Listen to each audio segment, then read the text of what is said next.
विकास भाई आज की जनरेशन को क्या मैसेज देना चाहेंगे? इसलिए मुझे लगता है कि आज की जो जनरेशन है वो काफ़ी फोकस्ड है, काफ़ी समझदार है। उनको पता है कि लाइफ में उनको क्या बनना है, क्या पढ़ना है, काफ़ी अच्छा है। बस only thing is that as मैंने आपको जैसे बोला था कि थोड़ा पेशेंस बहुत ज़रूरी है। सक्सेस को किसी एक पर्टिकुलर चीज़ से डिफाइन ना करें, फैमिली के साथ में रहें और बाकी होना तो वही है जो ऊपर वाले ने लिख दिया। और ये उस जमाने के है जब मैसेज नहीं, इंस्टाग्राम कुछ भी हाँ, सोशल मीडिया नहीं था, ये correct. कबूतर से अपना खत भेजते थे Correct. गर्लफ्रेंड्स को, उसका Correct. भी आंसर उसमें आता था ऐसा। वही है। जब घूम करके आता था उनका आंसर, हाँ। तो आपका क्या रिप्लाई है? वो जब घूम करके सिर्फ समझना पड़ता था कि छोटा वाला बड़ा वाला है। जब बड़ा वाला समझ लो उसका बाप उसका भाई उसके पीछे खड़ा हुआ है। अच्छा, बाद में लड़की मुकर जाती थी कि मैं उसको पहचानती नहीं कौन है ये। आजकल के बच्चे तो वो नहीं कर पाते। मैंने ज्यादातर देखा है कि माँ बाप के खर्चे पर मैं भी खुद हूँ भाई। मेरा भी सवाल वही रहेगा जी जो मैंने किया है कि भाई जो महीना मिलता है उसी पर लोग गुजारा करते हैं। तो ये जो स्ट्रगल होता है कि भाई कहीं पर काम कर लेना, जी, ये जी, कर लेना, जी जी लोग कभी भरोसा करते हैं नहीं करते जी, हैं। जी, जी। तो इस चीज को आपने कैसे टैकल किया था उस time?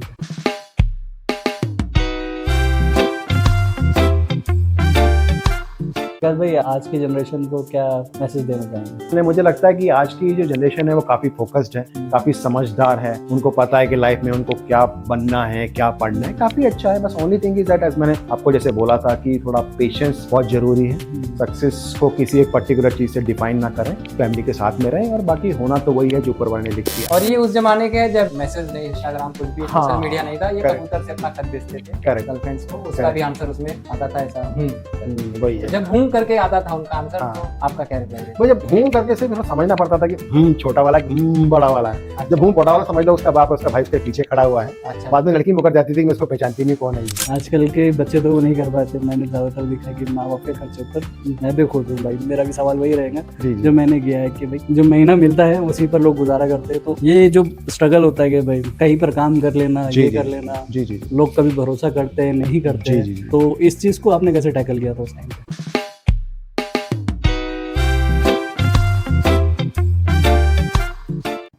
Hi hello and welcome to the Bazm Funkar meet episode number 13। आज हमारे साथ जो लोग कहते हैं ना कि उम्र बस नंबर है, वैसी एक शख्सियत हमारे साथ है। जो आप सोचते हो कि भाई ये उम्र हमारी चली गई, हम ये नहीं कर सकते, हम वो नहीं कर सकते, हमारे लिए जो उम्र थी वो अब बीत चुकी है, ऐसा कुछ भी नहीं होता। ये सब प्रूफ करने के लिए आज हमारे साथ है विकास अरोरा। उन्होंने उस उम्र में सब कुछ स्टार्ट किया जिस उम्र में लोग ब्रेक लेके फैमिली के साथ बैठ जाते हैं और गप्पे शप्पे लड़ाते हैं। चलो आज मिलते हैं उसी ऐसे एक शख्स से। थैंक यू वाजिद भाई, बहुत बहुत शुक्रिया आपका इस लवली इंट्रोडक्शन के लिए। And as you rightly said कि आई आल्सो फील दैट कि age is just a number. तो मैं 53 इयर्स यंग बॉय हूँ, अपने आप को यंग हमेशा महसूस करता हूँ। तो विकास भाई मेरा पहला सवाल है, जी जी आप आते हो पंजाब से, जी जी तो पंजाब की मिट्टी में ऐसा क्या है कि जवानी जाती नहीं लोगों की? बहुत ही बढ़िया, मैं इसको कॉम्प्लीमेंट जैसा लूंगा वाजिद भाई, बहुत ही बढ़िया आपने हाँ। बताया। पंजाब की मिट्टी में कुछ तो है, कुछ तो जुनून है कि लोगों के अंदर वो एक कलाकार और एक आर्टिस्ट वाली फीलिंग हर बंदे के अंदर रहती है। हाँ, तो पंजाब में देखोगे आपको हर घर में कोई ना कोई एक आर्टिस्ट तो मिल ही मिल जाएगा जाएगा। जो एटलीस्ट गाने वाने तो गाता ही होगा। हाँ। यस। तो आपने कभी सोचा है कि भाई ये आर्टिस्ट मैं बनना चाहता था अब जवानी में, हाँ तो अभी मैं स्टार्ट करूंगा तो लोग क्या बोलेंगे? वाजिद भाई, ये भी बहुत अच्छा क्वेश्चन है। हाँ। जिस मैं आपको एक सीक्रेट बताता हूँ कि हर पंजाबी की तरह मेरा भी सपना था कि मैं एक अच्छा आर्टिस्ट बनूं। और माशाल्लाह अपनी बॉडी काफ़ी अच्छी रही है अपने ज़माने में, तो मॉडलिंग करना चाहता था उस ज़माने में। बट थोड़ा फाइनेंशियल क्राइसिस की वजह से कुछ ऑफर आए भी, प्रोजेक्ट आए भी, बट फाइनेंशियल की वजह से नहीं कर पाया। बट जैसे हम लोगों ने बात की कि इज जस्ट अ नंबर, तो स्टार्ट करते हैं अभी। तो ज्यादातर जो लोग पंजाब से होते हैं वो जी। दो लोगों को मानते हैं कि एक तो धर्मेंद्र जी और दूसरा है गुरदास सिंह मान पहले।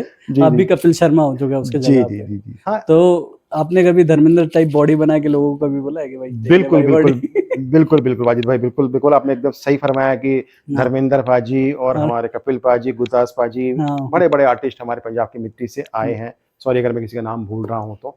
इनफैक्ट अगर आप मुझे देखोगे तो लोग मुझे बोलते हैं साइड पोस्ट से मैं धर्मेंद्र जैसा दिखता हूँ। अरे तो जवानी में हम भी धर्मेंद्र भाई से इंस्पायर होकर हमने बॉडी वॉडी बनाई और कोशिश करी काफी कि कुछ मूवीज में काम मिले। गुरदास मान पाजी की तरह हमने भी कोशिश करी गाने वाने गाने की, उनको कॉपी करने की।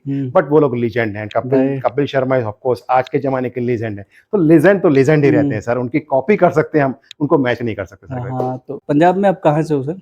सिर्फ पंजाब में बेसिकली हमारा कैसा है कि हम लोग हैं लाहौर से, तो लाहौर से लाहौर का जो पार्ट था ना वो पार्टीशन के बाद हम्म, वो पाकिस्तान में अंदर चला चला गया, गया तो हम लोग वो रिफ्यूजी कैंप में रहा करते थे। हम्म हाँ, तो हमारे फोर फादर्स मतलब मेरे ग्रैंड फादर जो है हम्म उस जमाने में बोला करते थे कि उनका काफी बड़ा बिजनेस हुआ करता था लाहौर में। एंड वो हम्म पार्टीशन के टाइम में जैसे वो रिफ्यूजी कैंप लगाए गए तो मतलब उस टाइम उनको बोला गया कि सब कुछ ठीक हो जाएगा तो हम लोग हम्म, वापस चले जाएंगे।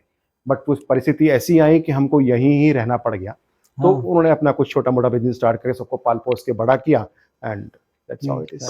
तो ये तो बहुत बड़ा स्ट्रगल होता है किसी भी हाँ, रेफ्यूजी के लिए मतलब अगर आप किसी भी देश का रेफ्यूजी देख लो उसके लिए बहुत बड़ा स्ट्रगल है कि वो बिल्कुल एक नागरिक बन के उभरे। बिल्कुल तो बिल्कुल ये आपने अपने पापा को देखा कि भाई ये सारा स्ट्रगल कैसे हुआ मतलब बिल्कुल खत्म बिल्कुल कब हुआ आपको लगा कि यहाँ पर ये खत्म हो चुका है अब। बिल्कुल भाई भाई, बहुत ही अच्छा क्वेश्चन पूछा आपने। एंड स्ट्रगल तो क्या है कि हमारे खून में है, हम्म और लाइफ में स्ट्रगल तो आदमी का कभी खत्म नहीं होता। खत्म नहीं अगर कोई होता बोलते मेरा स्ट्रगल खत्म हो गया तो वो झूठ बोल रहा नहीं है। स्ट्रगल जैसे हमारे ग्रैंडफादर ने वो वहाँ पे बिजनेस हम्म थे तो यहाँ पर भी छोटा मोटा बिजनेस उन्होंने स्टार्ट किया। हम्म उसके बाद मेरे फादर सिविल इंजीनियर थे एंड हम्म ये पास अवे 1982 जब मैं सिर्फ 10 साल का ही था। तो हम्म उन्होंने भी काफी स्ट्रगल करके अपनी पढ़ाई करी, मतलब उन्होंने अपनी पढ़ाई का खर्चा खुद उठाया। हम्म अपने अपने टाइम में उन्होंने काफी स्ट्रगल करे, मूवीज की टिकटें वगैरह बेची, हम्म बहुत सारे स्ट्रगल उन्होंने करे अपने फ्रेंड्स के साथ मिलके ताकि अपना हम्म पढ़ाई का खर्चा उठा सके। सेम है, मैंने भी कुछ ऐसा ही करके अपना स्ट्रगल करके अच्छा आगे बढ़ा हूँ। मैंने भी अपनी पढ़ाई का खर्चा खुद उठाया, ऐसे चल रहा क्या बात है भाई आजकल के बच्चे तो वो नहीं कर पाते मैंने ज़्यादातर देखा है कि माँ बाप के खर्चे ऊपर मैं भी खुद हूँ भाई मेरा भी सवाल वही रहेगा है। जी जी जो मैंने किया है कि भाई जो महीना मिलता है उसी पर लोग गुजारा करते हैं तो ये जो स्ट्रगल होता है कि भाई कहीं पर काम कर लेना जी ये जी कर लेना जी जी जी लोग कभी भरोसा करते हैं नहीं करते जी हैं जी जी तो इस चीज़ को आपने कैसे टैकल किया था उस टाइम पे हाँ वाजिद भाई, बिल्कुल सही है कि उस टाइम में क्या होता था कि हमारे पास उतने ऑप्शन होते नहीं थे, और हाँ परिवार की परिस्थिति ऐसी थी कि एक तो 4-5 बच्चे हुआ करते थे हम्म फैमिली में, तो हर बच्चे का पढ़ लिख के आगे बढ़ जाना बड़ा मुश्किल था। तो हमारे साथ ऐसे था कि मैं जब 10 साल का था तो पिताजी का इंतकाल हो गया था, देहांत हो गया था। हम्म देन उसके बाद मदर ने जॉब करके सब पाँचों बहन-भाइयों को पढ़ाया। हम्म तो हमने स्टार्टिंग से ही पढ़ने में बहुत अच्छे थे। तो बस हम्म ये था कि हमारे अंदर जुनून था कि हमको हम्म पढ़ाई नहीं छोड़नी है, आगे बढ़ना है और फैमिली हम्म को सपोर्ट करना है। तो हम वही छोटे-मोटे काम करके, जो छोटे-मोटे काम मिल जाएँ करके हम्म अपना 4 खुद पैसे कमा के अपना आगे बढ़ जाएँ, ऐसी पढ़ाई करते थे हम। पुरानी लोगों की पुरानी किताबें-विताबें लेके पढ़ लेते थे, उसी को बाइंड-वाइंड खुद अपने हाथ से कर लेते थे। ऐसे में लोगों के उतरे कपड़े भी पहने हैं हमने, बहुत स्ट्रगल करा लाइफ़ के अंदर, ताकि ये है कि आगे बढ़ सकें। विकास भाई अभी मुझे इससे याद आ रहा है कि अभी कोर्सेज की फीस लाखों में है करेक्ट। तो आपके टाइम पे कितनी हुआ करती थी वैसे भाई आप बिल्कुल शॉक हो जाओगे अगर मैं आपको बताऊँ कि मेरी 5th क्लास की फीस थी 25 पैसे, 25 हम्म पैसा हर मंथ की, और हम्म मेरी इंटरमीडिएट तक आते-आते ये फीस 23 रुपए थी, 23 रुपीज़। हम्म मतलब 25 पैसे से लेकर 2 रुपए, 3 रुपए, 4 रुपए, 5 रुपए, और इंटरमीडिएट तक 23 रुपए थी, और डिग्री आते-आते 250 रुपए फीस थी। उस ज़माना में सस्ते का ज़माना हुआ हाँ करता था, हाँ हाँ तो चीज़ें आराम से हो जाती थी। तो अगर आज 250 को कंपेयर कर लिए 25 लाख रुपए हो चुके हैं उससे बिल्कुल, बिल्कुल, बिल्कुल। मतलब जमाना एकदम से 1000 गुना बढ़ चुका है बढ़ गया। नहीं, बिल्कुल आपका कहना सही है वाजिद भाई, बिकॉज़ दूसरा क्या है कि महँगाई भी बढ़ रही है, हम्म इन्फ्लेशन बढ़ रही है, हर चीज़ महँगी हो रही है। बट उस टाइम में क्या होता था कि सोर्स ऑफ इनकम उतने ज़्यादा नहीं थे। हम्म कंपनीज़ वगैरह नहीं थी। अब आज की डेट में अगर आप सोर्स ऑफ इनकम आईटीज़ वगैरह देखें, हम्म दे आर डिसेंटली पेइंग। उसमें भी एक अच्छा स्कोप आया है कि वहाँ से भी सैलरीज़ वगैरह हम्म बढ़ रही हैं, and parents can afford to pay those time fees. आपने जैसे बोला 19 मतलब अगर हम 53 एज कैलकुलेट करें जी।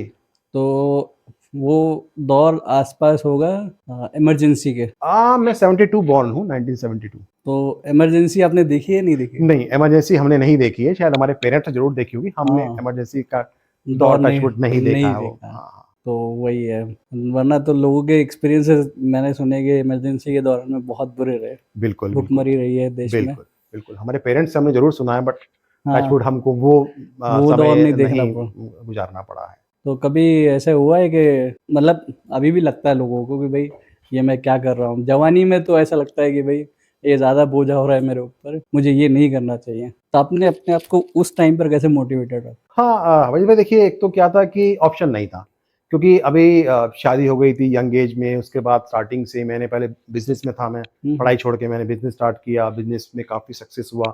10 साल मैंने बिज़नेस किया, मैं विशाखापट्टनम आया था, हम्म मैं पहले उत्तराखंड में रहता था, हम्म एंड उसके बाद मैं विशाखापट्टनम आया, 10 साल तक पहले बिज़नेस किया, काफ़ी अच्छा बिज़नेस राइज़ कर गया था। हम्म फिर ऑल ऑफ सडन बिज़नेस में भी लॉस आ गए, फिर वापस से जॉब में स्टार्ट करना पड़ हम्म गया। लाइफ़ में स्ट्रगल बहुत रही है, बट ये है कि जब आपके आपके साथ आपका परिवार, फैमिली, बच्चे होते हैं, तब आपको लगता है कि नहीं भाई कोई ऑप्शन नहीं है, फैमिली के लिए करना ही करना है।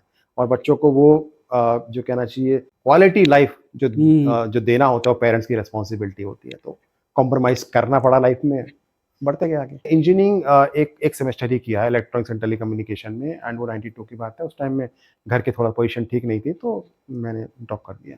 ड्रॉप करने के बाद फिर से कब स्टार्ट किया था? उसके बाद फिर इमीडिएटली साथ में इमीडिएटली कर लिया था। इमीडिएटली कर लिया था। तो कोई यादें हैं इंजीनियरिंग की आपकी? हाँ, इंजीनियरिंग की यादें तो बहुत है, जैसे आज क्योंकि हर किसी को होती है, मेरी भी है, मतलब लोग कॉलेजेस की यादें नहीं होंगी। बहुत यादें, बहुत अच्छी यादें हैं। वही 6 महीने के टाइम में भी काफ़ी अच्छे दोस्त यार बने, या जैसे आज के लोग बोलते हैं ना मैकेनिकल इंजीनियर में हमारा कोएड था, पहली बार हमने कोएड में पढ़ाई करी, और पूरे क्लास में हमारे पास सिर्फ 4 ही लड़कियां होती थी, जिसमें से एक मैरिड थी, एक अंगेज थी, एक किसी का बॉयफ्रेंड था, और एक को कोई पूछता ही नहीं था।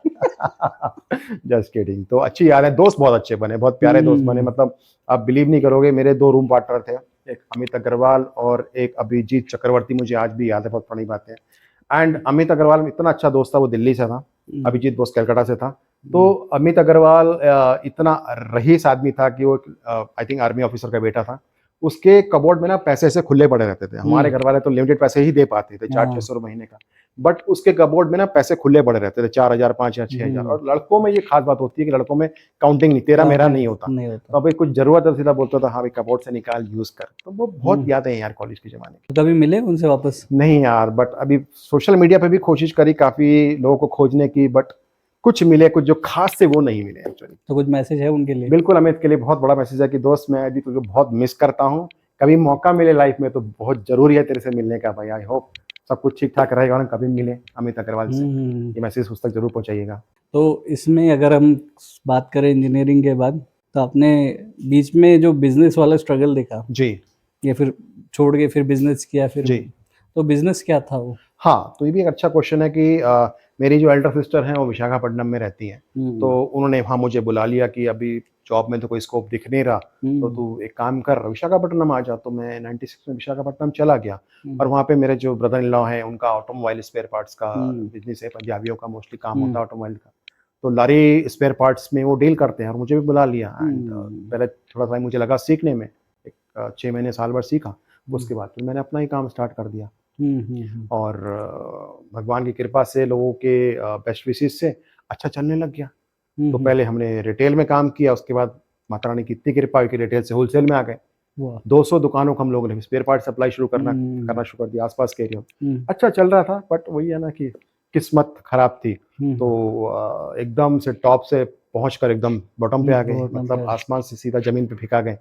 एक दौर ऐसा भी आया था कि जब हमारे जेब में 50 रुपए नहीं थे कि हम घर में रोटी बना सकें। तो एक मैकेनिक भाई हुआ करते, नसीम भाई, मुझे आज भी उनका नाम याद है, उनसे मैंने 50 रुपए लिए कि 50 नसीम भाई 50 रुपए दो, मैं 1 किलो आटा घर में लेके जाऊंगा ताकि मेरे घर में रोटी बन जाए। तो वो एक दौर भी ऐसा था, बट भगवान की कृपा से, सब लोगों के आशीर्वाद से ये था कि एक ताकत थी, एक जुनून था अंदर, जिसने टूटने नहीं दिया और जिसने एक हिम्मत दी कि आगे बढ़ना है। तो जो रास्ते लोगों ने दिखाए वो रास्तों में आगे बढ़ते गए, और बस। अच्छा, इस टाइम पे मतलब लोगों का जो होता है ना कि फैमिली वाले ही मना कर देते हैं। जी, ऐसा कभी हुआ है कि भाई फैमिली वाले ने मना कर दिया कि भाई ये क्या कर रहे हो तुम?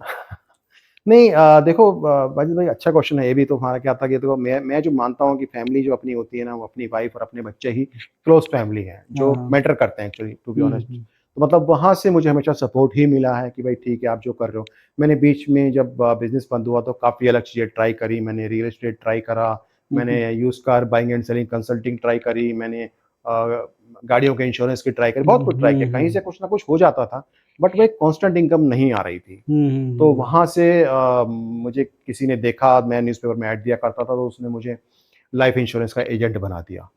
तो मैं लाइफ इंश्योरेंस का एजेंट बन गया, रिटेल पॉलिसी बेचने लगा, और वहाँ से जो मेरे बॉस रहे होंगे ऑफिस के, उन्होंने मुझे बुला के जॉब ऑफर कर दी कि आप नौकरी कर लो। देखो, हाँ ये बात भी है कि पुराने जमाने में नहीं है क्या, लोगों को जॉब ऑफर हो जाती था, आजकल लोग सर्च कर रहे हैं। बिल्कुल तो बिल्कुल मेहनती लोगों को कैसे ढूंढा जाता है सर? बिल्कुल, आई थिंक मैं बहुत फॉर्चुनेट हूँ उस मामले में कि जहाँ पर आपकी काबिलियत को कोई ना कोई परखने वाला होता है, और मेरे ख्याल से उतनी अपॉर्चुनिटी शायद ना होती होंगी हमारे ज़माने में। तो इमीडिएटली उन्होंने मुझे देखा और उनको लगा कि शायद मैं काबिल हूँ इस काम करने के लिए, तो उन्होंने मुझे बुला लिया। Because job is all about speaking, है ना, प्रेजेंटेशन, लोगों से मिलना, बातचीत करना, शायद वो क्वालिटी थी मेरे अंदर। तो उन्होंने मुझे जॉब ऑफर कर दिया, एंड मेरी फर्स्ट सैलरी थी 2.2 का पैकेज था, 16,100 रुपीज सैलरी थी, जिसमें 2 बच्चे भी स्कूल जा रहे हैं, कॉन्वेंट में पढ़ रहे हैं, घर के किराए भी हैं और अपने खर्चे भी हैं। तो आप इमेजिन करो, वो विशाखापट्टनम जैसी जगह में था, छोटा गाँव भी नहीं है, इट्स अ बिग बहुत सिटी। बड़ा गाँव है। हाँ, बहुत big उस city है। दौर से निकल कर यहाँ तक पहुँचने में काफ़ी स्ट्रगल लगी। तो पहला आपका प्रेजेंटेशन क्या था कंपनी में? पहला प्रेजेंटेशन मुझे अभी तक याद है कि जब मेरे सीनियर मुझे किसी एक रिटेल क्लाइंट के पास लेके गए थे। आप बिलीव नहीं करोगे, मेरा पहला जो चेक वैल्यू थी वो 2,500 रुपए थी, मात्र 2,500 रुपए। तो उन्होंने एक 10,000 रुपए की पॉलिसी ली थी और वो सरदार जी थे। तो मैं उनके पास गया तो मुझे मतलब मेरे काफ़ी हाथ पैर काँप रहे थे कि इनसे कैसे प्रेजेंटेशन दूँ मैं। तो एक 10,000 रुपए की पॉलिसी बेचने में, हालाँकि 2 सीनियर मेरे साथ बैठे हुए थे, उन्होंने बोला कि जहाँ तू अटकेगा हम बताएँगे। और लैपटॉप भी मैंने लाइफ में पहली बार यूज़ किया था, तो हाँ। मैं लैपटॉप दिया अपना और मैंने काफ़ी अच्छा प्रेजेंटेशन दिया। बट सरदार जी जो थे वो काफ़ी इम्प्रेस हुए और उन्होंने मुझे तुरंत एक 2,500 रुपए का चेक काट के दिया, जो मुझे उस ज़माने में मेरे लिए काफ़ी वैल्यूएबल था। मैं 2006 की बात कर 2008 की बात कर रहा हूँ, सॉरी। 2008 मतलब आज वो 2.5 लाख रुपए होते हैं अराउंडली। Around correct. हाँ, तो ऐसा मत समझो कि वो 2,500 था, वो 2.5 लाख था करेक्ट, भाई करेक्ट, लोग। Correct, correct. तो जब ये 2,500 से अभी 2.5 लाख जो चल रहा है, जी, तो मार्केट वेरिएशन आपने सबसे ज़्यादा देखी है। बिल्कुल, बिल्कुल। तो मार्केट के बारे में कुछ बोलना चाहेंगे कि भाई हाँ, ऐसे? मार्केट वेरिएशन तो है अगेन, मतलब जैसे इन्फ्लेशन की वजह से भी प्राइसेस बढ़ते हैं, हर चीज़ बढ़ते हैं और करंट कॉस्ट ऑफ मनी और फ्यूचर कॉस्ट ऑफ मनी जब उसमें कैलकुलेट करें, जो पहले का 1,000 रुपए था, वो फ्यूचर में 1,000 रुपए की उसकी कोई वैल्यू नहीं रहेगी। पहले का अगर अच्छा। सोचो कि 1,00,000 रुपए की आपने पॉलिसी ली है, बट 20 साल बाद जब वो लाख रुपए मैच्योर होके आपके हाथ में आएगा, तो वो वर्थ है कि नहीं है, वो नहीं भी है। थोड़ा-सा लोगों को देखना पड़ता है। तो हाँ। That is also very, very important. तो अभी हम लोग बात करने वाले थे कि जैसे ही आज कोई आदमी नया ट्राई करता है तो सबसे पहले लोग ट्रोल करने आ जाते हैं। बिल्कुल, बिल्कुल, बिल्कुल। हाँ, नहीं ट्रोल तो होता है, देखिए अभी चाहे वो सोशल मीडिया पे हो, डायरेक्ट हो या फैमिली में हो, किधर ट्रोल तो होता ही है। देखिए क्या है कि आपको अपने पैशन के हिसाब से जीना है। बट कुछ चीज़ें ऐसी हैं जो आपको थोड़ा दायरे में रह के ही करनी है। अगर बाय चांस आपसे कुछ स्लिप ऑफ टंग हो जाता है तो it's better to apologize people, हाँ, कि उसका अपोलोजाइज़ कर लो कि भाई ठीक है, आपसे स्लिप ऑफ टंग जोश-वोश में निकल गया। बट ट्रोल तो होता है क्योंकि बिकॉज़ हर एक का एक अपना ही वे ऑफ थिंकिंग होता है और कुछ लोगों का सिर्फ काम ही ट्रोल है, वाजिब है, हाँ। काम ही ट्रोल करना है। तो रिसेंटली मेरे भी एक कमेंट पे बहुत अजीब सा, मतलब मेरे एक पोस्ट पे बहुत अजीब-सा कमेंट आया था, मैं I can not disclose, but मैंने उसको डिलीट ही मार के ब्लॉक ही मार दिया। तो कुछ लोगों को इग्नोर मारना ही ठीक रहता है। पैशन के लिए जीना बहुत ज़रूरी है। पैशन के लिए भी। तो जैसे कि लोग, जैसे मैंने देखे कि जब आपके करीब होते हैं तब लोग नज़दीक नहीं आते। जी, जी, जी, जी। जैसे आप कुछ हिट हो जाते हो या फिर कुछ चल जाता है आपका, सारे लोग आपके करीब होते हैं। ये क्यों है ज़माने में? ये आपका भी इतना सारा एक्सपीरियंस है तो आप मुझे बता सकते बिल्कुल वाजिब भाई, ये भी एक बड़ा मतलब बहुत वाजिब ही क्वेश्चन है, सॉरी। तो अच्छा ही क्वेश्चन है एंड ये एक लाइफ का फैक्ट भी है कि जब आपके पास कुछ नहीं होता तो आपके साथ कोई नहीं खड़ा होता। जब आपके पास कुछ-कुछ होने लगता है तो लोग आपके पास आके खड़े होते हैं। तो आप ये पार्ट ऑफ पार्सल है, ऐसे कुछ भी नहीं कर सकते इसके साथ में। बट अभी हम उतने नहीं बड़े बन पाए कि लोगों को परख पाएँ उस लेवल में, बट ऑफ कोर्स ये होता है। तो लोगों को परखा कैसे जाए विकास भाई? वही लोगों को परखा उसी में आप मतलब परख सकते हैं कि जब आपको लगता है कि जो आपके साथ मुसीबत में खड़ा है वही आपका सच्चा दोस्त है। मुसीबत में जिसने आपका साथ दिया, जरूरी नहीं कि फाइनेंशियल दिया हो, कोई आपके साथ वैसे भी खड़ा हो सकता है कि चल ठीक है मेरे पास फाइनेंशियली उतना साउंड नहीं है बट कहीं और तुझे कुछ और सपोर्ट चाहिए तो मैं खड़ा हूँ, डिप्रेशन में हूँ तो मैं तेरे साथ हूँ, कुछ भी, कुछ वही आपका सच्चा दोस्त है जो आपकी मुसीबत में आपके साथ खड़ा है। एक बार के लिए आपके वो सुख में ना खड़ा हो बट दुख में खड़ा है तो वो आपका दोस्त है। तो मैं थोड़ा सा ब्रेक लेता हूँ, जब तक के लिए शोएब भाई कंटिन्यू करेंगे। हाय विकास सर, कैसे हो आप? बढ़िया शोएब, आप बताइए आप कैसे हैं? अपना भी बढ़िया है। हाँ। तो मतलब आप इतने आपकी इतनी एज हो गई है, तो मेरा एक क्वेश्चन है यार आपसे बार बार कि एज करके मुझे जवाब मत यार। नहीं मतलब कि जस्ट किडिंग। आपके बाल अभी तक सफेद क्यों नहीं हुए? मेरे बाल बहुत जरा सफेद हैं, मैं थोड़ा कलरिंग वलरिंग कर टचअप करके उसको बना के रखता हूँ। अच्छा अच्छा अच्छा। थोड़ा शौक है। मतलब मुझे लगा कि बाल आपके झड़ नहीं रहे तो शायद नहीं, काले भी टचवुड हों। मैं काफ़ी अपने बालों का बहुत ध्यान रखता हूँ। मतलब मैं काफ़ी सारे कॉस्मेटिक चीज़ बालों का और फेस का काफ़ी ध्यान रखता तो हूँ मैं। हम लोग को भी कुछ आइडिया दीजिए कि ज़रूर, ज़रूर। मैं ये काफ़ी लोगों को बता चुका हूँ कि आपके बालों का आपको बहुत ध्यान रखना है। मेन थिंग क्या होती है ना कि जब एज़ अ मैन हम लोग जब बाहर जाते हैं, हाँ, घूमते हैं, बाइक ड्राइव करते हैं ना, तो धूल मिट्टी बहुत आती है हाँ। बालों में, हेलमेट से बाल दबते हैं। हाँ। तो मैं क्या करता हूँ, बालों को डेली धोता हूँ। हाँ। लोगों का ये मिथ रहता है कि बालों को डेली नहीं धोना चाहिए। हाँ। मैं डव का डेली शाइन बोल के एक शैम्पू आता है, हाँ। बहुत माइल्ड शैम्पू होता है, उससे मैं बालों को डेली धोता हूँ और हफ्ते में एक आध बार कंडीशनर भी करता हूँ और ऑयल लगाता हूँ। बजाज आलमंड ड्राइव, सॉरी मैं काफ़ी सारे ब्रांड का प्रमोशन भी कर दे रहा हूँ, बट मैं काफ़ी कॉन्शियस हूँ इस बारे में। नहीं तो मैंने भी डव लगाया था, ट्राई किया था, बट मेरे बाल तो उससे झड़ने लगे। हाँ, वो अगेन सूट करने को पहले मैं हिमालय का एक शैम्पू आया था, डेली शाइन डव ये का। देखो तुम लोगों का पूरा ऐसा एडवर्टाइजमेंट हो जा रहा है इस हाँ, वीडियो में। तो मतलब डव का भी इसके थोड़े बहुत पैसे भेज देना। हाँ, हाँ, हाँ, बहुत बढ़िया। तो डव का डेली शाइन बोल के वो शैम्पू है, वो डेली डेली बात के लिए ही बना है वो। तो वो अच्छा। पर्टिकुलर आप चीज़ आप लगाएँगे तो आई श्योर कि आपको भी अच्छे रिजल्ट मिलेंगे। फिर मैं काफ़ी मतलब ऑयल वॉयल लगाता रहता हूँ, उसके हाँ। बाद हेयर सीरम वगैरह भी, जावेद हबीब का सीरम आता है वो यूज़ करता हूँ। मैं काफ़ी पर्टिकुलर हूँ। मैंने आपका 1.5 साल पहले जी। स्टैंड अप शो देखा था। जी, जी, जी, जी। तो आपने बताया था उस टाइम कि आपकी आपकी एज 53 है। हुँ, तो अभी रिसेंटली कुछ दिन पहले आपने शो किया, हुँ। तो उसमें भी आप 53 बताए। आपकी एज बढ़ क्यों नहीं रही है हाँ, मतलब? देखो लड़कियाँ 22 साल से आगे नहीं बढ़ती, कोई 16 से आगे नहीं बढ़ती, तो मैंने हाँ। भी सोचा कि बस 53 पे स्टॉप 53 लगा देना, इसके आगे नहीं बढ़ना भाई। तो 35 कर देते आप फिर। उतना लोग मानेंगे नहीं ना यार। नहीं, नहीं मान जाएँगे आपको। चलिए इनको देख के लगता नहीं है कि ये 35 पे चलिए मैं होंगे। कॉम्प्लीमेंट जैसा लूँगा, शुक्रिया बहुत-बहुत धन्यवाद। बहुत पुराने इंसान है ये। आज़ादी इन्हीं के टाइम पे हुई थी। तो आज़ादी के समय में नहीं, नहीं, मैं तो एक्चुअली उससे भी काफ़ी पुराना हूँ, मैं वो डायनासोर्स को मसाज दिया करता था, मैंने ही दिया है। और ओह! आदि मानव जो पत्थर से आग निकालते थे ना, मैं वो हाँ, पत्थर में ही सप्लाई अच्छा करता था। पत्थर आप ही सप्लाई करते थे। तो इतने पुराने हैं ये। तो बिल्कुल, मैंने बिल्कुल। सुना है कि आप वो जो गांधी जी वो डंडा लेके चलते थे, वो डंडा आपने ही बनाया हाँ, था। बिल्कुल, बिल्कुल, डंडा हमारा तो वो किस लकड़ी की बनी थी वो मतलब किस हमारा टाइप? एक्चुअली क्या है कि हमारा और कज़िन्स वगैरह उनका खानदानी काम है हमारा, अच्छा, तो अच्छा। कारपेंटरी भी कर लेते हैं, तो तो ये डंडा सब भाई जोक्स है, ठीक है। नहीं, नहीं, आई कैन इतने भी अंडरस्टैंड। पुराने नहीं है सर। नहीं, नहीं। तो मैंने देखा है 2 क्रिकेटर्स हैं, जी। एक शाहिद अफरीदी और एक राशिद खान। जी, जी, जी। उन दोनों की भी मतलब एज बढ़ नहीं रही है। राशिद खान की तो 26 पे आके रुक गई है। जी, जी, जी, जी। तो शाहिद अफरीदी की भी जब वो क्रिकेट खेलते थे तो भी उनका 25 तक ही था। जी, जी, जी। वैसे ही आपका भी मतलब 53 पे रुक गया है। मैं बार-बार ये कह रहा नहीं, हूँ नहीं, कोई क्योंकि बात ये 53 के लगते नहीं हैं। नहीं, थैंक 53 के लोग मतलब इस एज में तो लोग मतलब घर पे रहते हैं, अपना बीवी-बच्चों के साथ रहते हैं, बच्चा रिटायरमेंट ले अपने लेते हैं। रिटायरमेंट ले लेते हैं। ये अभी एग्री। जॉब कर रहे हैं। नहीं, नहीं, थैंक यू सो मच। नहीं, मैं बिल्कुल मेरे को ये लगता है कि again age is just a number, वो आपको महसूस करने के ऊपर आपको लगता हाँ, है कि आप जवान हो, आप दिल से जवान होने बहुत ज़रूरी हो। अगर आपको लगता है आप दिल से जवान हो, तो आप जवान हो, बट आपको फ़ील कराना है। एंड बस वही है कि अच्छा लगता है थोड़ा गुड लुकिंग दिखना, आस-पास के लोग थोड़ा आपकी तारीफ़ हाँ, करें। हाँ, हाँ। 53 इसलिए कि लोग बोले, "नहीं यार, आप 53 के लगते 53 नहीं हो।" के तो वो जो फ़ीलिंग होती है ना, हाँ, हाँ। वो बहुत ज़बरदस्त होती वो है। मज़ा आता है। बिल्कुल, मतलब आपको बिल्कुल। अंदर से अच्छा लगता है कि हाँ, हाँ यार, मैं हूँ लोगों जवान। को समझ में नहीं आ रहा है कि मैं 53 का हूँ। Of course. ये लोग बोलते हैं कि आप अर्ली मतलब लेट 35 के आस-पास के दिखते हो, तो मैंने कहा हाँ, ठीक है यार। नहीं, मैंने भी आपको जब फर्स्ट टाइम देखा था तो मुझे नहीं लगा था कि आप 53 के होगे जी, ऐसा। जी, जी। मैं इससे पहले क्लियर कर देता हूँ 53 का ही हो गई मैं, हाँ। क्योंकि शादीशुदा भी हूँ ना यार।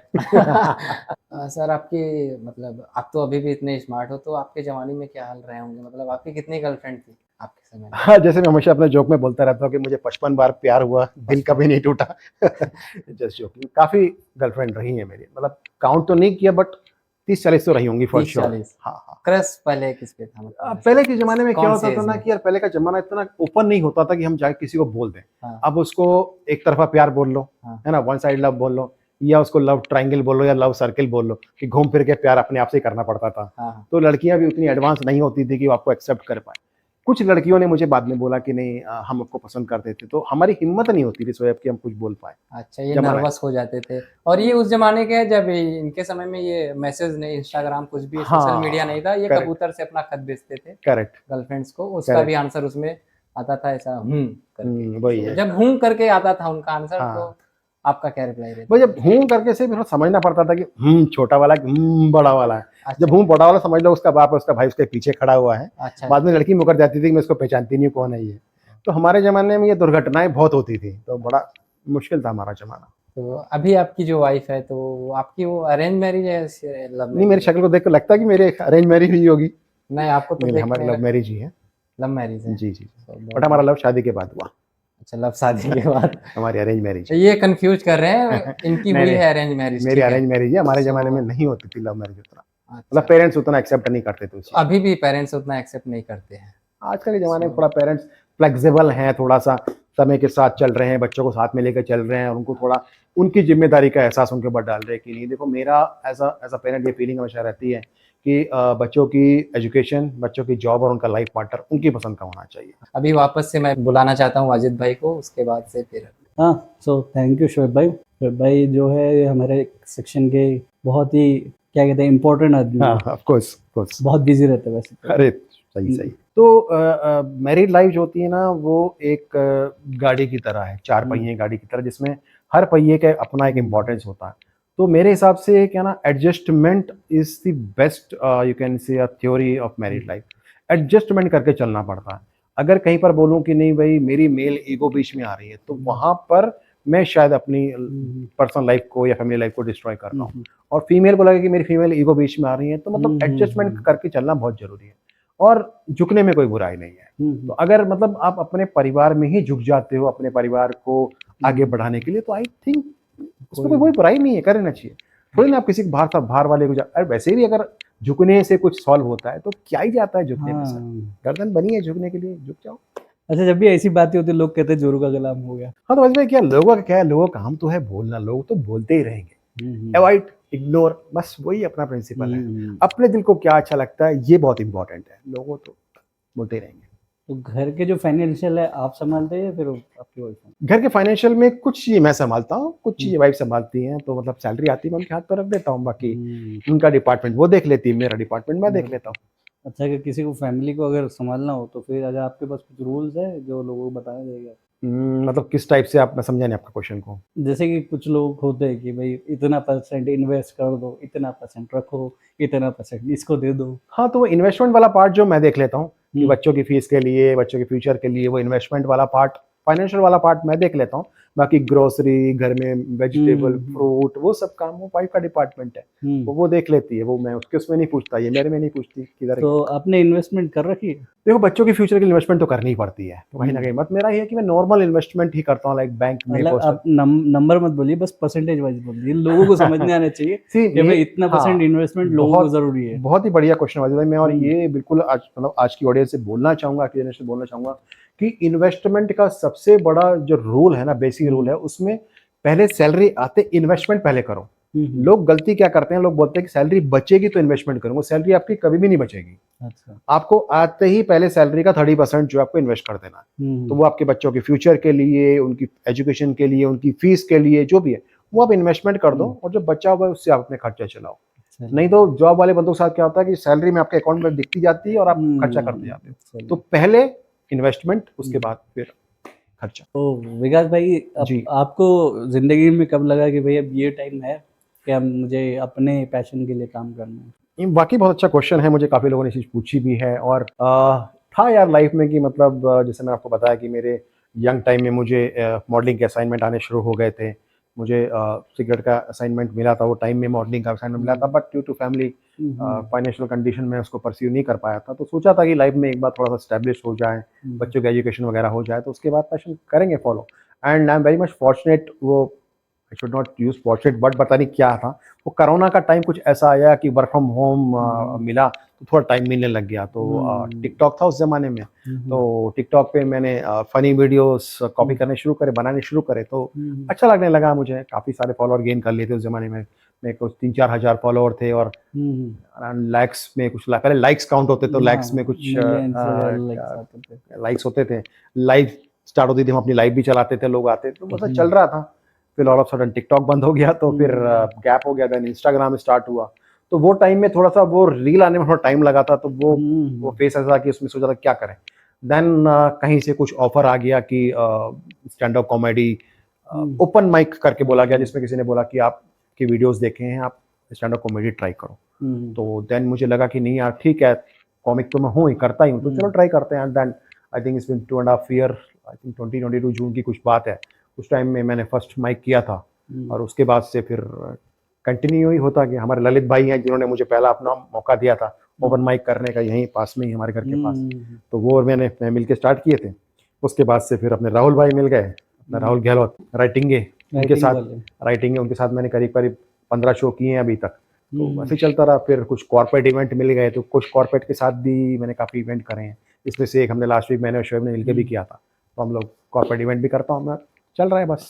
कॉर्पोरेट इवेंट्स में लोग आपको क्या कहते हैं कि भाई हमको भी करना है?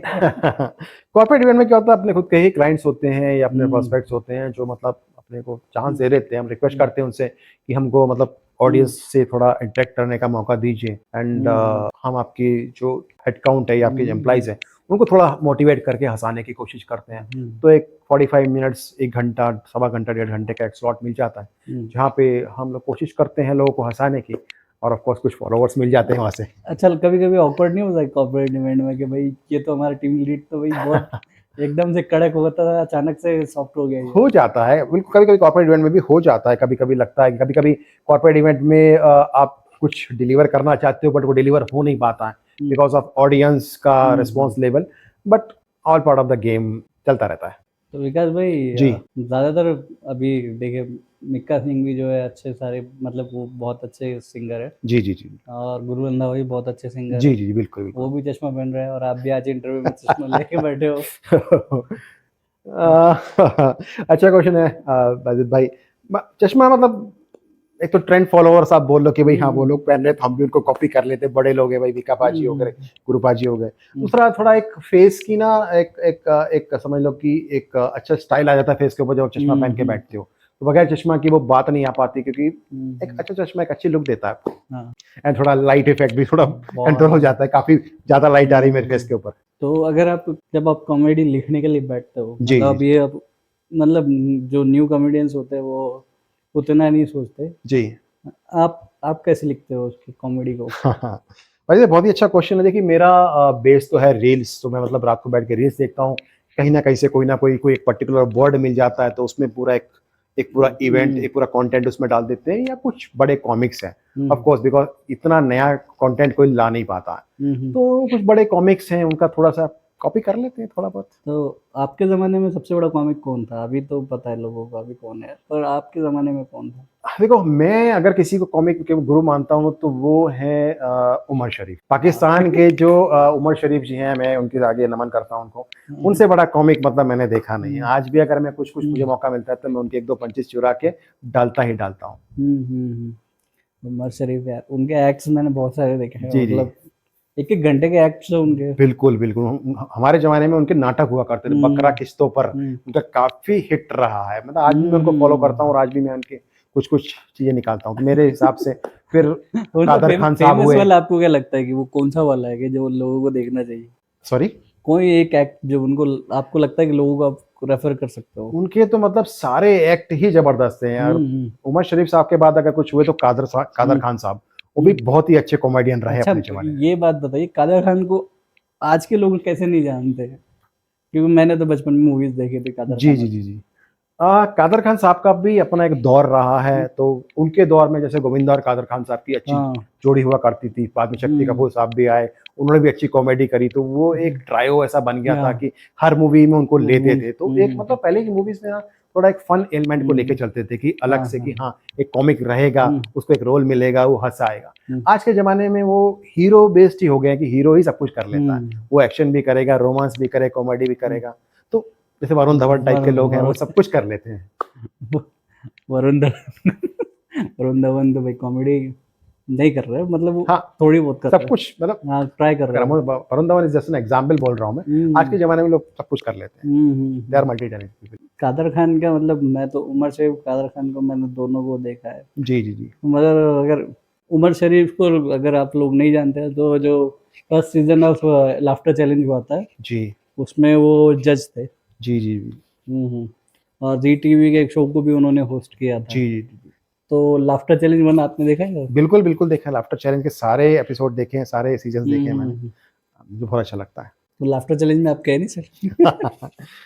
है। लाफ्टर चैलेंज में उस टाइम में नहीं इतना शौक रहा, कॉमेडी वॉमेडी का भी रिसेंटली स्टार्ट किया है, और हम्म, अभी तो मतलब अपने आपको पॉलिश कर रहा हूँ मैं, कि बिकॉज क्या होता है कि मेरा जो जॉब है उस डेली रूटीन के हिसाब से मैं उतना टाइम नहीं निकाल पाता हूँ, तो मैंने ये डिसाइड किया कि मैं महीने में एक ही ओपन माइक करूँगा और एक कॉर्पोरेट इवेंट ही हम्म, करूँगा, तो दो लेके चलता हूँ मैं। हम्म, तो ओपन माइक में जाके अपनी जॉब को पॉलिश कर लेते हैं और कॉर्पोरेट हम्म, इवेंट में जाके उसको डिलीवर कर लेते हैं। हम्म, कॉर्पोरेट इवेंट भी महीने में एक नहीं होता, 2-3 महीने में एक ही होता है, तो हम्म, ऐसे चल रहा हूँ मैं। थोड़ा सा मुझे लगेगा कि हाँ मैं अभी पॉलिश हूँ तो हम्म, शायद मैं बड़े लेवल पे भी ट्राई हम्म, करूँ। अभी तो फिलहाल ऐसा नहीं है इरादा कुछ। तो उमर शरीफ ने जो सीजन जज किया था उसमें विनर शायद कपिल शर्मा थे, जी जी इफ जी। I if I am right. नहीं नहीं बिल्कुल सही यार, कपिल शर्मा साहब का मैं बहुत बड़ा फैन हूँ। हम्म, मतलब वो लेजेंड है भाई, भारती सिंह और कपिल शर्मा हम्म, और उस सीजन के कृष्णा। पूरे लोग अभी इसमें है, जी जी बिल्कुल। मतलब कपिल शर्मा शो में है। जी जी जी जी अभी तो नेटफ्लिक्स पे है, जी जी जी पहले सोनी टीवी पर था। बिल्कुल बिल्कुल। तो कभी सोचा है कि भाई जाकर देख कर आते हूँ कपिल शर्मा शो? बिल्कुल, बिल्कुल सर, बहुत मन है कि किसी बड़े स्पेशली कपिल शर्मा साहब साहब को अगर देखने का मौका मिले या और किसी बड़े कॉमेडियन को देखने का मौका मिले, जैसे इंदर साहनी जी हैं, हाँ, मैं इंदर उनका बड़ा साहनी अच्छा है। फ़ैन हूँ और मेरी उनसे मैं भी थोड़ा-सा। मैं भी ज़्यादातर इंदर साहनी को। जी, जी, मैं भी इंदर साहनी को काफ़ी सानी हाँ, जी को काफ़ी कॉपी करता हूँ और मेरी मैं काफ़ी उनसे चैटिंग-वैटिंग भी होती रहती है, उनको बोलता रहता हूँ कि सर कभी आप हैदराबाद आओ तो एक मौका दो, हाँ, आपसे फेस टू फेस मिलने का मुझे काफ़ी मन है। बाकी मैंने अपना अमित टंडन जी को भी हुँ, काफ़ी कॉपी किया है, हुँ, जीवेशु जी को भी काफ़ी कॉपी हुँ, किया है हुँ, मैंने हुँ, और एक आध और कॉमेडियन हैं, पंजाबी 1-2 हैं। बट ये जो है इंदर साहनी और अपने अभी जो नाम बोला, जीवेशु, अमित टंडन। हाँ, अमित टंडन जी, जी। ये लोग क्लीन कॉमेडी करते हैं तो वो इतना ज़्यादा सोशल मीडिया पे फेमस नहीं होते हैं। जी, जी, और जी। जो लोग मतलब कोई डार्क कॉमेडी करते हैं वो अचानक से फेमस हो जाते हैं। तो ये दौर ऐसा क्यों है सर? हाँ, तो मतलब जब अमित टंडन जी ने और जीवेशु सर ने जब हुँ, स्टार्ट हुँ, किया, उस टाइम का माहौल थोड़ा दूसरा था। वो पूरा हुँ, फैमिली कॉमेडी ही करते थे। हुँ, एक आध गाली के वर्ड ज़रूर निकल जाते हैं, जीवेशु जी के मुँह से, अमित हाँ, के नहीं निकलते हैं। बट हाँ, वो एक थोड़ा-सा एनर्जी लाके जो हुँ, को कर लेते थे। बट हुँ, उसके बाद जो दौर आया दोबारा, जो पैंडेमिक के टाइम में जो दौर आया, ऑनलाइन कॉमेडी होनी हुँ, शुरू हुई, कॉर्पोरेट एम्प्लॉइज़ हुँ, वगैरह हुँ, जुड़ने लगे, नई जनरेशन उसमें ऐड होने लगी। तो उनको लगता था कि मतलब थोड़ा-सा अगर इस वे में भी किया जाए, आज की हुँ, जनरेशन के लिए तो कॉमन है ये चीज़। हुँ, हाँ, हाँ, तो थोड़ा डबल मीनिंग, थोड़ा-सा डार्क जोक भी किए जाएँ तो पब्लिक हँसती है। हुँ, एक एक सी वी आर आल्सो आर्टिस्ट। एक हुँ, आर्टिस्ट का रिस्पॉन्सिबिलिटी क्या होती है कि वो दूसरों का थोड़ा दुःख कम कर सके। हुँ, हँसाने के लिए अगर थोड़ा-सा डार्क ज़ोन में जाना पड़े तो एंड हुँ, स्पेशली जब पब्लिक उसको अपोज़ नहीं करती नहीं है ना? करते। पब्लिक उसको एन्जॉय करती है। हुँ, तो एक आर्टिस्ट को ना एक मोटिवेशन मिल जाता है कि ठीक है, जो मैं कर रहा हूँ, शायद गलत नहीं है एंड हाँ, इन द अनदर वे गलत भी नहीं है। नहीं, ठीक है, एक up to some extent it's okay.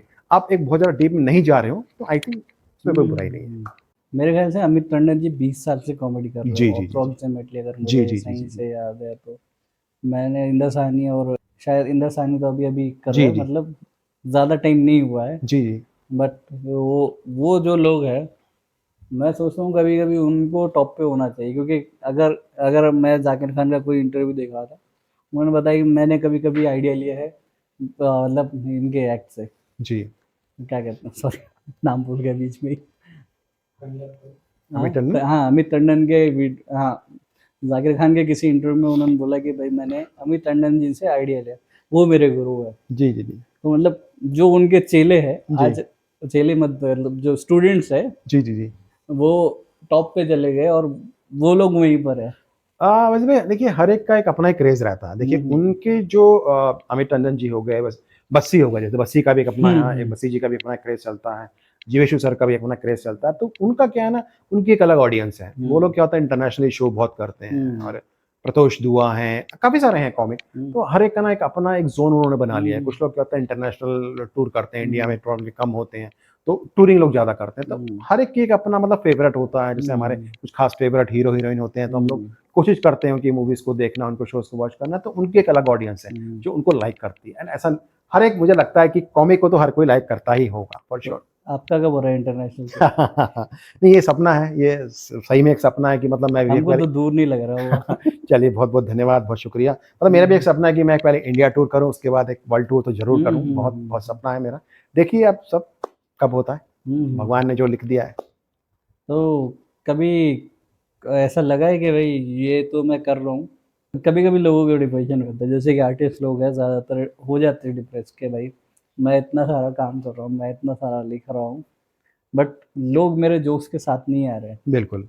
और काफ़ी सारे कॉमेडियन छोड़ देते हैं। जी, जी, जी। जो मुझे सही लगता है कि भाई आपके बारे में, शोएब भाई के बारे में, ललित ललित भाई के बारे में, क्योंकि मैं आप लोगों को 2 साल पहले मिला था, शोएब भाई को भी मैं शायद 2 साल पहले ही मिला था और काफ़ी सारे लोगों को मैं 2-3 साल से जानता हूँ। वो लोग कर रहे चाहे चले ना चले, उनको पता है कि कंसिस्टेंसी का मतलब क्या है। करेक्ट। तो आप कंसिस्टेंसी को कैसे मानते हो? बिल्कुल अवैध भाई, मेरे को लगता है ना कि हमारा जो कंपटीशन है ना वो अपने आप से है। अगर हम अपने पिछले शो से बेटर कर रहे हैं, दैट मीन्स हम इम्प्रूव कर रहे हैं। और कभी कभी क्या होता है ना कि वो माहौल, आप अपनी तरफ से, आर्टिस्ट का काम है अपनी पूरी जोश से, अपनी पूरा ताकत से उसको डिलीवर करना। हाँ। कभी कभी वो क्या होता है कि वो सही वे में डिलीवर शायद ना हो पाए, या उस टाइप की ऑडियंस ना हो पाए जो उसको वैसे वे में एक्सेप्ट नहीं कर पाए। बट उससे ना डिमोटिवेशन होता है, ऐसा नहीं है कि हम भी इंसान हैं, डिमोटिवेशन होता है। बट मेरा फंडा ये है कि उसको वहीं पे छोड़ देना। मेरा लाइफ का एक सिंपल सा word, I am crossing my fingers, कि अगर लाइफ में कुछ डिमोटिवेशन है तो वो उस क्षण के लिए, उस पल के लिए रखना है, उसके बाद नेक्स्ट डे उसको भूल जाना है। कभी भी रिग्रेट नहीं करना है किसी चीज को, कि अपनी गलती से सीख लेनी है, अपनी गलती पछतावा नहीं करना है, इसी का फंडा। ठीक है, ये शो अच्छा नहीं हुआ, नेक्स्ट शो से अच्छा कोशिश करेंगे। और सबसे बड़ी बात लगता ये है कि मुझसे ही कहीं कोई गलती हुई होगी। जब मैं अपना शो को रिकॉर्ड करके अपना पूरा वीडियो देखता हूँ तो मुझे लगता है अच्छा ये मेरी गलती थी, यहाँ मैंने पॉज नहीं लिया, यहाँ मुझे पॉज लेना था, यहाँ मुझे पॉज नहीं लेना था, यहाँ मैंने पॉज ले लिया। तो वो ही बहुत इंपॉर्टेंट है। मैं हमेशा अपना वीडियो जरूर मांगता हूँ इसलिए, ताकि मैं उसको देख सकूँ मेरी गलती हुई कहाँ, और नेक्स्ट टाइम कोशिश करता हूँ कि वो गलती ना, मिस्टेक सॉरी रिपीट ना हो।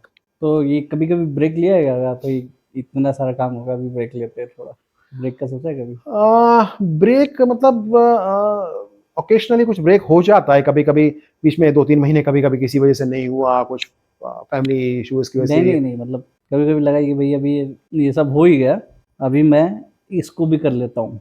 हाँ, बहुत अच्छा क्वेश्चन है। तो वैसे भाई, जैसे कि मैंने आपको बताया कि मेरा मूवीज की तरफ भी बहुत ज़्यादा ये था, क्रेज रहा है, आज भी है। एंड भगवान की कृपा, माता रानी की कृपा से ऑफर्स आने शुरू हुए हैं। मुझे 2-3 बार ऑफर आ भी गए हैं, मतलब मेरे यहाँ तक पहुँच के वापस चले गए, बिकॉज मैं वो उनका जो टाइम था वो नहीं मैच कर पाया। बिकॉज मेरा एकदम क्लियर फंडा है कि मुझे, मेरा जो जॉब है वो बहुत रिस्पॉन्सिबल जॉब है, मेरा बहुत बड़ी प्रोफाइल है, बहुत रिस्पॉन्सिबल है, तो मैं उसको डिस्टर्ब नहीं कर सकता, एंड मैं उसके साथ चीटिंग नहीं कर सकता। मतलब ये मेरे लिए बहुत इंपॉर्टेंट है। मंडे टू फ्राइडे मैं डेडिकेटेड हूँ अपने जॉब के लिए, और 9:30 to 6:30 मेरा ऑफिस टाइम है, एक आध घंटा ऊपर नीचे। 8 बजे के आप मुझे बात बुलाओ जहाँ मर्जी, मैं ओके, क्योंकि हमारे पंजाबी में एक बड़ी कहावत है कि रात तो अपनी है। आप जितनी मर्जी देर तक आप जगा लो, मतलब रात को तक जगा लो, सुबह नहीं उठ सकते, बट रात को बुला लो, या सैटरडे संडे छुट्टी है मेरे को, आप बुला लो। तो कितनी बार मतलब मुझे शूटिंग के ऑफर आके चले गए हैं कि बिकॉज ऑफ टाइमिंग, लगाओ कोई ना कोई तो अच्छा, आएगा। लोग बार छोड़ देते जॉब अपनी।